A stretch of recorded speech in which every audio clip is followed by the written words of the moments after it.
Fala rapaziada, saudações rubro-negras, aqui é o canal Flabílio, meu nome é Abílio Canuto. Vamos para mais um pós-jogo. O Flamengo vence o Cusco no Maracanã 3-0 e praticamente garante a melhor campanha da Libertadores, tá?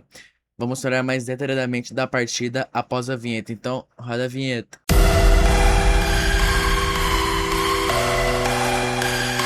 Rapaziada, vamos lá. Flamengo vence o Cusco, tá? 3-0. é, Praticamente liquida qualquer chance do Rosário Central ou do Independente que tá no grupo do Fluminense tentarem fazer a melhor campanha. O Rosário Central, por exemplo, vai jogar fora de casa contra o Independente Del Valle.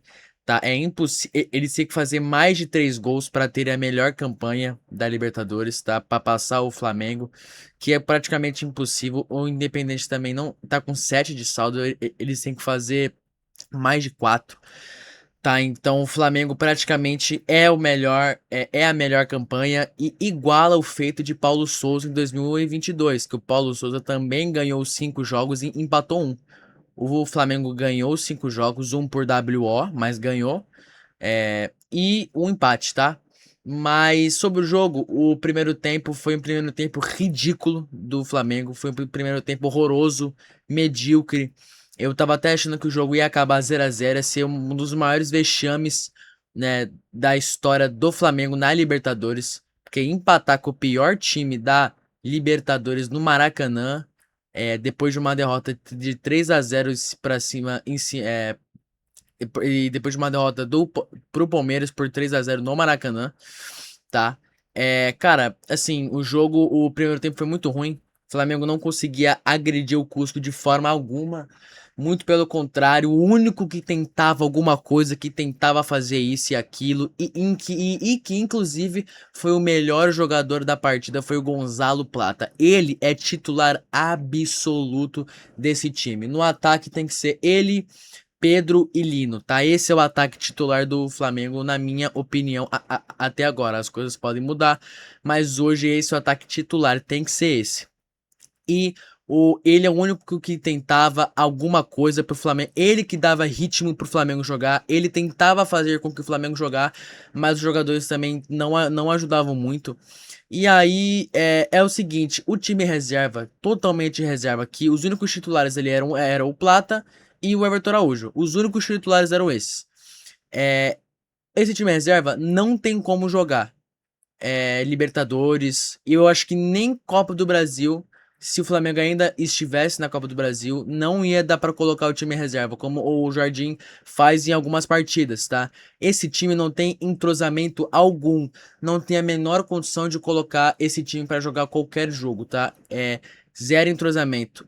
E até porque até os 25 minutos, o Flamengo simplesmente estava 0-0. Eu falei, tá acontecendo, o maior vexame. O Flamengo não vai ser a maior campanha da Libertadores por conta de empatar com o pior time da Libertadores no Maracanã, uma coisa ridícula, um vexame. Aí sim que o Leonardo Jardim ia tomar vaia, vaia, vaia.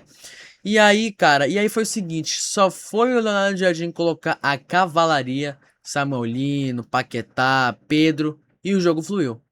E aí o jogo flui, e aí não tem jeito. A estrela de 2019 e estrela também na Libertadores, como gosta de fazer gol na Libertadores. Bruno Henrique faz o primeiro gol, num bate-rebate ali, o goleiro solta, ele só empurra pro gol. E um golaço também, se eu não me engano, com passe do Paquetá, com um golaço também do Bruno Henrique. Ele, graças a Deus, o Flamengo renovou com ele, porque ele é muito ídolo. Ele vai se aposentar no Flamengo. E assim, cara, eu acho que o Flamengo sem o Bruno Henrique, sem o Arrascaeta, seria um time totalmente diferente e muito mais difícil de ver os jogos do Flamengo. Porque quando é pra decidir, o Bruno Henrique tá lá e o Arrascaeta também, né? São as duas peças que estão desde 2019 até agora. E aí o Paquetá, e aí tem um pênalti, né? Claríssimo que o cara simplesmente carrega a bola com a mão. Não foi intencional para tirar a bola do gol, que aí seria vermelho, foi só pegou na mão dele e aí foi pênalti para amarelo e o Paquetá deslocou o goleiro. para fazer 3-0, tá?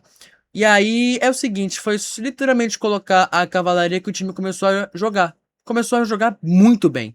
Aí o time deslanchou. Passe pra cá, passe pra lá, jogadinha aqui, jogadinha. E aí o Cusco só se defendeu a partir daí, quando a cavalaria chegou o jogo inteiro. Mas uma coisa também, chuva de gols perdidos. Cara, eu nunca vi um time no Brasil e na América do Sul que perde tanto gol quanto o Flamengo. Eu fico imaginando se o Flamengo perderia esse tanto de gol numa decisão, principalmente numa decisão de Libertadores, tá? Que seria assim uma coisa horrenda, né? E seria uma coisa horrível de ver que tantas chances que o Flamengo tem num jogo desse que consegue perder.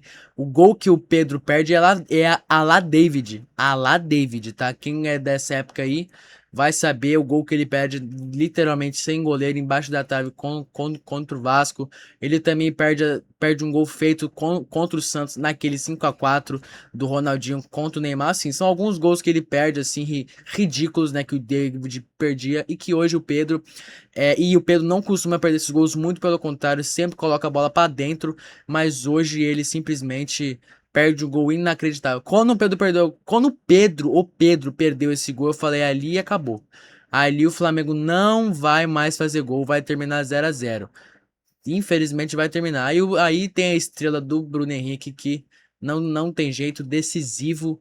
E Paquetá também só deslocando o goleiro. E graças a Deus, o Flamengo tem praticamente garantido a melhor campanha da Libertadores 2026. Fazia tempo que eu não via isso, hein? Desde 22, 23, 24 e 25. Em 25, a gente quase é eliminado na fase de grupos. Se não fosse o Rossi no último lance, com aquele pezinho, a gente teria sido eliminado. E a última coisa que eu queria falar aqui. Já falei tudo. E lá os laterais, Royal e Arthur Lucas, são horrorosos. O Flamengo tem que comprar laterais, pegar laterais de urgência agora no meio do ano, que vai ter a Copa do Mundo. Urgente. O Flamengo precisa contratar laterais. Laterais, são horrorosos. Royal perdeu o gol na cara do gol incrível. E Ayrton Lucas também.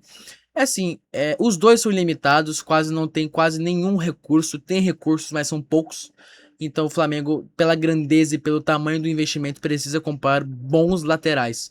Trocar o Wesley pelo Royal foi uma piada, tá? Mas já falei de tudo. O André jogou muito bem, passou segurança hoje. E o Rossi, realmente, por enquanto, o Leonardo Jardim tem que ficar espiando ele, porque realmente ele não tá numa fase boa, muito pelo contrário, tá numa fase péssima, tá? Já falei tudo, agora vamos falar sobre Arrascaeta.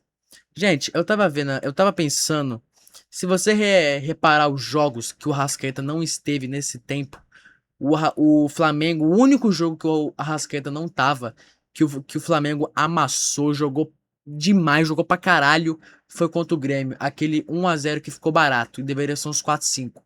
Aquele foi o único jogo que o Flamengo amassou, pô, humilhou o Grêmio e que o Arrascaeta não tava. Pega os outros jogos, Palmeiras, esse mesmo contra o Cusco, é, é, Atlético Paranaense, Vasco, enfim, alguns jogos que o Flamengo simplesmente não jogou bola. E a gente é muito dependente de Jorge de Arrascaeta. Se você pegar os jogos que ele estava em campo, 4-0 contra o Galo foi um baile humilhante para cima do Galo. A gente empatou com o Estudiantes jogando bem, poderíamos ter vencido, mas jogando muito bem e ele estava em campo. O 4-1 em cima do Medellín jogamos muito, sobramos em campo. São algumas partidas que ele tava e que o Flamengo deslanchou em campo. Isso só mostra o quanto que o Flamengo precisa dele no elenco e para jogar, porque ele faz a diferença, tá? Ele faz muita diferença. O Flamengo precisa dele. Isso só mostra que a gente precisa de um meia criativo como ele. Contratamos o Paquetá, mas ele não é dessa função, não é a função principal do Paquetá jogar como meia central, meia atacante. Ele prefere jogar como segundo volante. Ele joga em algumas funções, mas não é a principal dele. Então isso só mostra o quanto que ele é importante para o nosso elenco e a gente precisa dele, tá? Eu confio no trabalho do Leonardo Jardim, tá?